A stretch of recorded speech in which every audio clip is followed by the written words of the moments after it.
الكابتن محمود امجد طعيمه والبطل الدولي احمد سعيد الشلط. احمد اللي بيدخل بوشه يا ولا يتشغل عليها، انت رجلك طويله وايدك طويله يا ولا. خد نقطه اهي. ليه يا احمد؟ ده ما تختمش على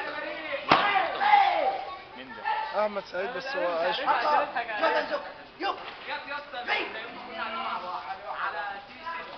انتوا دفعه واحده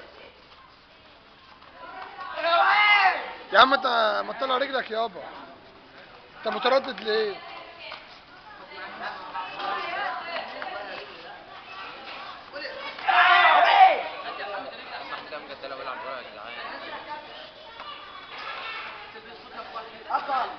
يا سلام لو انا جسمي في جسمك كده وطرافي طويله.